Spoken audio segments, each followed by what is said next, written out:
Nos leaders, c'est des gangrènes pour eux.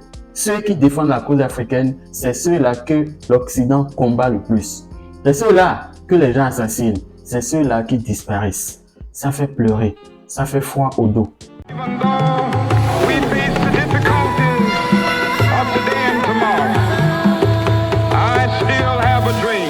Le révélateur. Hello coucou la famille, j'espère que vous allez bien. Je suis très heureux de vous retrouver dans cette nouvelle vidéo où nous allons faire de lourdes révélations. Beaucoup de choses nous sont cachées par l'Occident. Ils ne vont jamais nous parler de ce que eux ils ont fait de mauvais à l'Afrique, mais ils vont toujours diaboliser nos héros. Ils vont toujours diaboliser nos leaders. Nos leaders, c'est des gangrènes pour eux.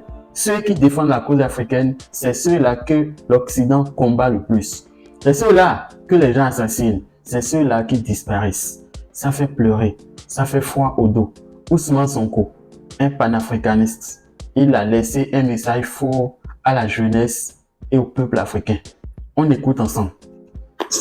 Tout panafricaniste doit avoir comme seul et unique objectif de réunir les Africains.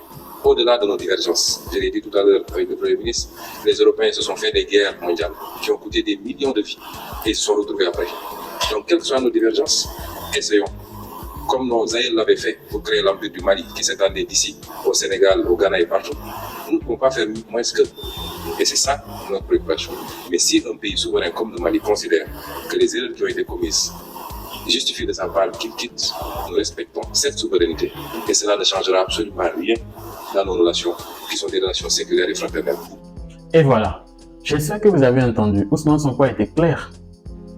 Les Européens ont fait des guerres qui ont coûté des millions de vies pendant plusieurs décennies.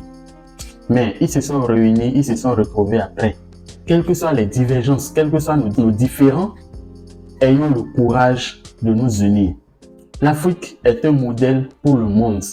Il y a beaucoup de choses que l'Occident nous vend contre notre gré, juste pour détruire l'Afrique. L'Afrique est le continent le plus béni au monde. L'Afrique est le continent le plus riche au monde en ce qui concerne les ressources. Mais nous sommes le continent le plus pauvre. Pourquoi? Parce que nous sommes séparés. Nos leaders ne sont pas ensemble. Par rapport à ce message de Ousmane Sonko, qu'est-ce que l'Africain peut faire? La seule chose pour sortir l'Afrique de la misère, de la pauvreté, c'est l'union. L'union des fils et filles de l'Afrique. Autrefois, on parlait de l'empire du Mali, de l'empire Madin. Ces empires-là réunissaient ou regroupaient plusieurs pays. Pourquoi ne pas le faire encore aujourd'hui? Les gens l'ont fait et ils ont combattu les colons. Mais nous pouvons encore mieux faire. Le capitaine Ibrahim Traoré, il a laissé un discours à la jeunesse. Son discours à la jeunesse, ça fait froid au dos. Quand on écoute le capitaine, on sait que c'est un digne fils de l'Afrique. C'est quelqu'un, c'est un héros, mais il sera toujours combattu par l'impérialiste. Parce que tous ceux qui éveillent la conscience, tous ceux qui poussent la jeunesse à se réveiller sont combattus. On écoute un peu une partie du discours du capitaine Ibrahim Traoré. Et l'histoire nous jugera. Nos enfants poseront des questions, nos petits-enfants poseront des questions. Nous sommes en train d'écrire l'histoire, il n'y a pas de place pour la lâcheté. Si nos ancêtres avaient été lâches, nous ne serions pas là. Souvenez-vous, je vous prends un exemple des peuples Bamileke et Bassa, je veux parler des Camerounais. L'Union des populations du Cameroun, qui depuis les années 50 a commencé une lutte implacable contre les colons. Mais ils ont été massacrés. Les armées coloniales françaises en son temps ont déversé des bataillons d'infanterie, des chars, des hélicoptères, ont anéanti des villages entiers.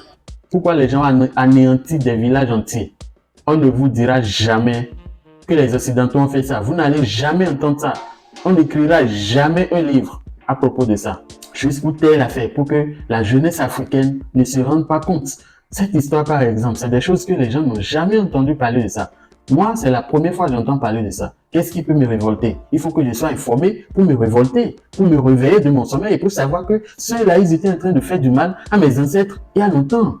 On ne vous dira jamais ça. On continue. Les tortures les plus inhumaines ont eu lieu en cette période. Vous pourrez faire des recherches sur ce qu'ils appelaient la balançoire ou le Bakassiba. Là, on comprend clairement. D'abord, même prenons le cas de l'esclavage. Les gens sont venus déporter nos ancêtres et il est dit que c'est les bras valides qui ont été envoyés. Pourquoi tout ça? Certains de nos chefs d'État continuent de sacrifier l'avenir de l'Afrique. Il est temps que la jeunesse africaine prenne ses responsabilités. Il est temps que nous puissions savoir où nous allons. Si on ne sait pas où on va, il faut se retourner à la source. Des centaines de milliers de populations ont été décimées ici en Afrique parce qu'ils ont osé demander aux colons de quitter leur terre. Ça aboutit à une guerre civile qui a duré plusieurs années. Quand vous demandez aux colons de quitter votre terre, c'est toujours compliqué. Mais la seule chose qui peut sauver nos leaders d'aujourd'hui, c'est la complicité de nous jeunes. Si nous jeunes, nous sommes du côté de nos leaders, nous allons libérer l'Afrique. Ceux-là qui aidaient le colon, c'était nos frères, nos propres frères, leurs frères africains.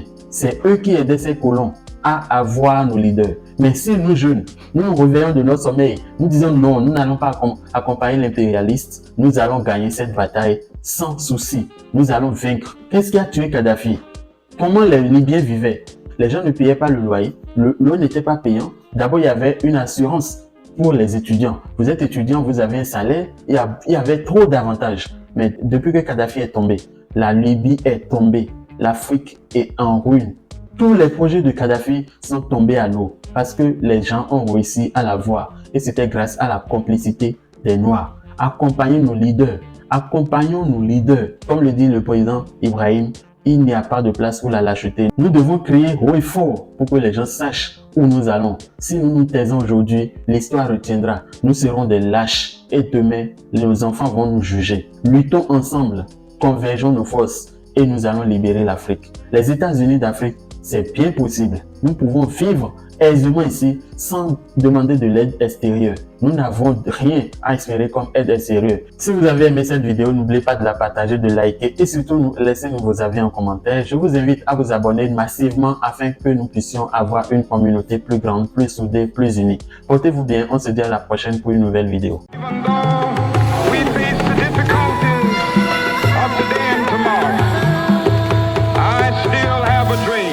Le révélateur.